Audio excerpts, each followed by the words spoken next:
student, welcome to my channel student tutorial. I am Shabnam here. We all know that कि हमारा class 9 biology का कौन सा chapter चल रहा है, the fundamental unit of life. इसमें हम बहुत ढेर सारे टॉपिक पढ़ चुके हैं। ऑलमोस्ट हमारा चैप्टर जो है वो अब लास्ट स्टेज पे है। ठीक है, आप लोग को तो खुश हो भी जाना चाहिए कि अब हमारा ये चैप्टर ऑलमोस्ट खत्म होने वाला है।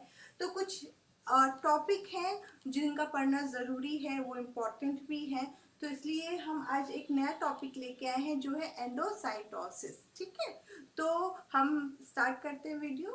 तो ये जो प्रोसेस होता है एंडोसाइटोसिस, जो होते हैं दो टाइप के साइटोसिस के प्रोसेस होते हैं, एंडोसाइटोसिस एंड एक्सोसाइटोसिस। एंडो से समझ में क्या आता है? एंडो से मतलब होता है कोई चीज़ अंदर की तरफ जा रही है। एक्सो मीन्स होता है कि कोई चीज़ बाहर की तरफ जा रही है। इतना तो समझ में आ रहा है ना कि एंडो मतलब कोई चीज़ अंदर आ रहा है और एक्सो मीन्स कोई चीज़ बाहर जा रहा है। और जो ये साइटोसिस है ना, साइटोसिस का पूरा जो मतलब होता है वो उसका मतलब होता है सेल, यानी कोई चीज़ सेल से बाहर जा रही है और यहाँ पे कोई चीज़ सेल से बाहर जा रही है और यहाँ पे कोई चीज़ सेल से अंदर, सेल के अंदर आ रही है। ठीक है, एंडो मीन्स अंदर आना, सेल के अंदर आना, और एक्सो मीन्स सेल के बाहर जाना। इतना समझ में आ रहा है? हम जो हमारा ये पैटर्न है इसमें सबसे ज़्यादा इम्पोर्टेंट ये है कि आपको ज़्यादा से ज़्यादा अच्छा समझ में आए, क्योंकि अगर एक बार चीज़ें समझ में आ गई ना तो माइंड में सेट हो जाती हैं, उनको बार बार रटने का कोई भी ज़रूरत नहीं होता है। तो यहाँ पे हम कोशिश करते हैं कि हम बेटर एजुकेशन आपको ये दे कि हम उसको आपको अच्छे से अच्छा उसको ईजी वे में आपको समझा सके। तो हमारा जो फर्स्ट एंडोसाइटोसिस है उसमें क्या होता है, ये जो होता है एक्टिव ट्रांसपोर्ट है। एक्टिव ट्रांसपोर्ट मतलब कि यहाँ पे एनर्जी की रिक्वायरमेंट है, ये एनर्जी से कोई चीज़ अपने अंदर ले रहा है। जैसे डिफ्यूजन वगैरह की प्रोसेस था, वहाँ पे एनर्जी की कोई ज़रूरत नहीं थी। बट एंडोसाइटोसिस का जो प्रोसेस है या एक्सोसाइटोसिस का जो प्रोसेस है, ये एक्टिव ट्रांसपोर्ट का प्रोसेस है। ये सब जो है ना, इसमें हमें एनर्जी की ज़रूरत होती है, एनर्जी की रिक्वायरमेंट होती है। ठीक है, तो पहला हम देखते हैं endocytosis. It is an active transport in ingestions of material, means small molecules भी हो सकते हैं वो materials, ions भी हो सकते हैं और solid भी हो सकते हैं, by the cell through plasma membrane। तो ये सारे प्रोसेस में प्लाज्मा मेम्ब्रेन का बहुत इंपॉर्टेंट रोल है। ओके, तो मैं यहाँ पे ड्रॉ कर करके हर चीज़ को समझाती हूँ। ये है हमारा सेल, मान लो ये हमारा सेल हो गया, और ये जो है बाहर का इन्वायरमेंट हो गया, आउटर इन्वायरमेंट हो गया। ठीक है, आउटर इन्वायरमेंट हो गया। अब ये सेल है, इसमें ये साइटोप्लाज्म है हमारा, और ये क्या है? प्लाज्मा मेम्ब्रेन है। क्या है? प्लाज्मा मेम्ब्रेन है। तो इसमें क्या होता है कि सेल के बाहर कुछ ऐसी चीज़ें होती हैं जो सेल को ज़रूरत होती हैं, चाहे वो सॉलिड फॉर्म में हो, चाहे आयंस के फॉर्म में हो, चाहे स्मॉल मॉलिक्यूल्स के फॉर्म में, सेल को वो चाहिए रहता है। तो क्या करती है सेल, उसमें उसका प्लाज्मा मेम्ब्रेन जो होता है बहुत वर्क करता है। मतलब तो ये चीज़ें मान लीजिए हमने यहाँ पे कुछ ऐसे पार्टिकल्स बना दिए। ठीक है, अब ये जो प्लाज्मा मेम्ब्रेन है वो क्या करेगी, अब वो धीरे धीरे इस तरह का शेप बना लेगी, इस तरह का शेप बना लेगी, और धीरे धीरे इस जो पार्टिकल है या जो भी उसकी इंपॉर्टेंट चीज़ें हैं ज़रूरत की, उनको घेरना शुरू कर देगी। इस तरह से ऐसे कप शेप टाइप का स्ट्रक्चर बना के उसको घेरना शुरू कर देगी। ठीक है, अब ये धीरे धीरे घेरते घेरते घेरते घेरते वो पूरा इसको ऐसे कर देगी। अब उसके बाद क्या होता है, नेक्स्ट मैं यहाँ पे बनाती हूँ कि जब ये घेर लेगी तो ये चीज़ें यहाँ पे आ गई, आ गई। ठीक है, अब वो धीरे धीरे उसको कवर करना शुरू कर देगी। ठीक है, उसको कवर करना शुरू कर देगी, उसको एक राउंड फॉर्म में, एक वेसाइकिल के फॉर्म में अपने अंदर ले लेगी और धीरे धीरे इसको कवर करना शुरू कर देगी। ये सारा प्लाज्मा मेम्ब्रेन वर्क कर रहा है। ठीक है, ये सारा प्लाज्मा मेम्ब्रेन वर्क कर रहा है। ये फर्स्ट स्टेप हुआ। फर्स्ट स्टेप में बाहर पार्टिकल्स पड़े हुए हैं, उसने क्या किया, अपना इस तरह से शेप बनाना शुरू कर दिया, कप शेप का शेप बनाना शुरू कर दिया, और इन सारे पार्टिकल्स को घेरना शुरू कर दिया। धीरे धीरे घेर के क्या किया, वो अब अपने सेल के अंदर आ रही है, उसको घेर लिया, कवर करके एक वेसाइकिल के फॉर्म में कर लिया और धीरे धीरे अंदर आ रही है। अब हमारा थर्ड स्टेज क्या होगा कि यहाँ पे ये प्लाज्मा मेम्ब्रेन से डिटैच हो गई। डिटैच मतलब कि उससे अलग हो गई। ये जो वेसाइकिल था फूड मटेरियल का या जो भी आयंस का था, वो अब पहले तो प्लाज्मा मेम्ब्रेन से अटैच थी क्योंकि प्लाज्मा मेम्ब्रेन ही थी, और फिर वो धीरे धीरे वहां से डिटैच होके सेल के अंदर चली गई, जहाँ पे उसको जरूरत है वहां पे वो चली गई। तो ये क्या हो गया, एंडो। एंडो यानी अंदर ले लिया सेल ने, साइटोसिस यानी सेल ने ये प्रोसेस से अपने अंदर चीज को ले लिया, जो भी है, चाहे वो मॉलिक्यूल्स हो, चाहे आयंस हो, चाहे फूड पार्टिकल्स हो, उसने इस तरह से प्रोसेस किया।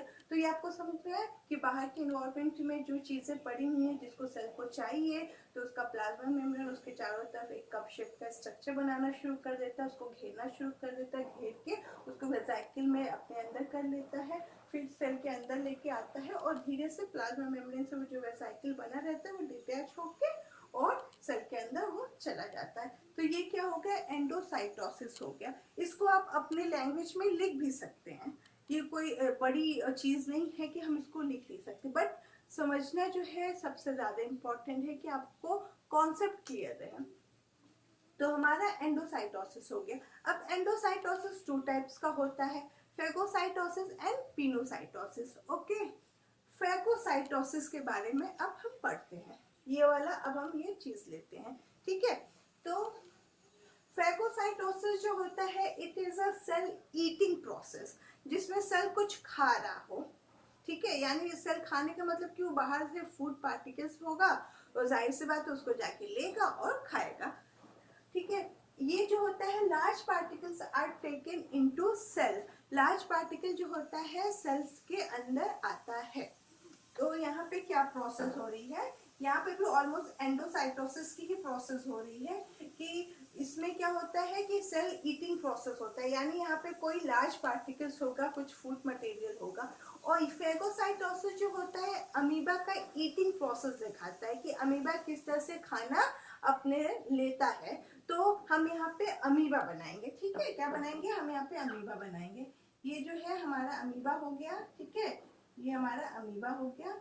यहाँ पे कोई सॉलिड पार्टिकल है जो उसका खाना है, ठीक है।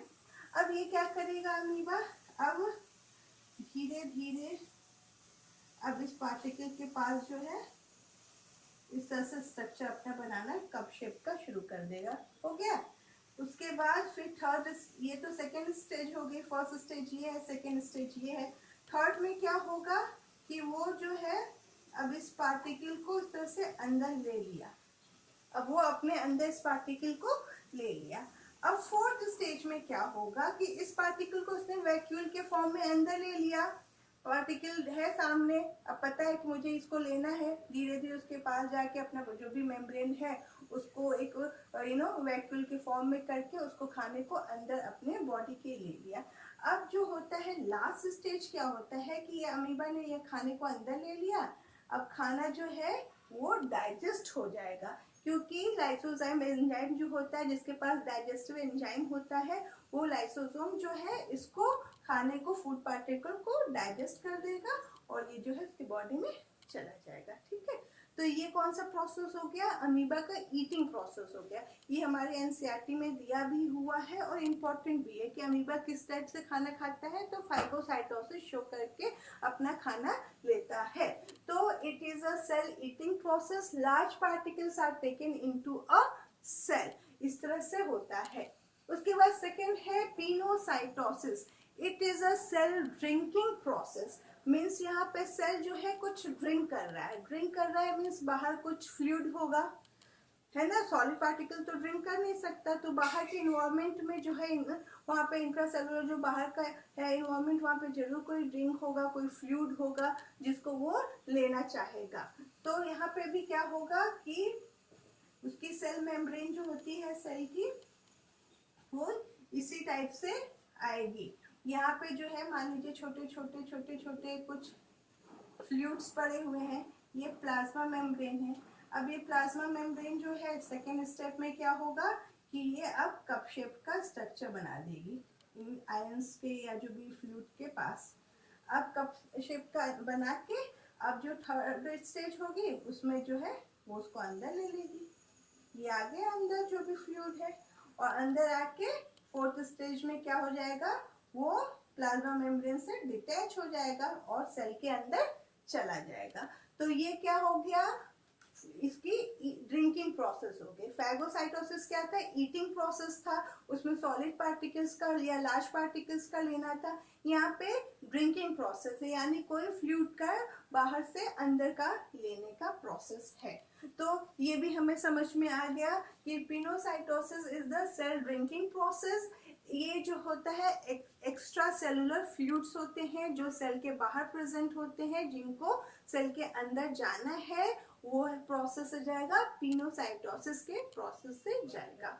तो अभी तक क्या क्या समझ में आया, हमने पढ़ा एंडोसाइटोसिस, वो क्या होता है, एक्टिव ट्रांसपोर्ट का प्रोसेस होता है जिसमें मटेरियल जो होता है स्मॉल मॉलिक्यूल्स भी हो सकते हैं, आयन भी हो सकता है, सॉलिड भी हो सकता है, वो प्लाज्मा मेम्ब्रेन के थ्रू सेल के अंदर की तरफ जाएगा। उसका मैंने डायग्राम भी बना के आपको दिखाया। वो दो टाइप के होंगे, फैगोसाइटोसिस एंड पिनोसाइटोसिस। फैगो में जो होगा वो सेल ईटिंग प्रोसेस होगा, जैसे हमारा अमीबा ने ईट किया, उसने खाने को वैक्यूल्स में ले लिया और वैक्यूल्स को अंदर जाके लाइसोजाइम एंजाइम से डाइजेस्ट करके उसको फिनिश कर दिया। उसके बाद पिनोसाइटोसिस जो होता है सेल ड्रिंकिंग प्रोसेस होता है। एक्स्ट्रा सेलुलर जो इन्वायरमेंट है उसमें जो फ्लूइड्स होता है उनको लेना होता है और लेके उसका अंदर बॉडी के देना होता है। Then come to the second type of process which is exocytosis. अब इसमें ये हम पढ़ेंगे, ये बाहर निकालने की प्रोसेस है।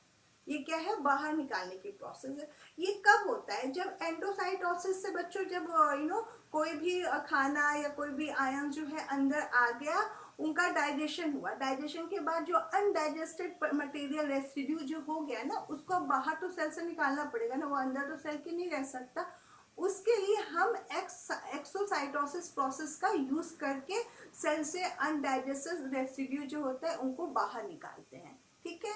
और दूसरा इसको हम यूज करते हैं जैसे एंजाइम्स हो गया, ओके, हार्मोन्स हो गया, उसको सेल से बाहर किसी अपने टारगेट पे जाना है, तो इन हार्मोन्स और एंजाइम को सेल से बाहर निकालने के लिए भी हम एक्सोसाइटोसिस का यूज करते हैं, ठीक है।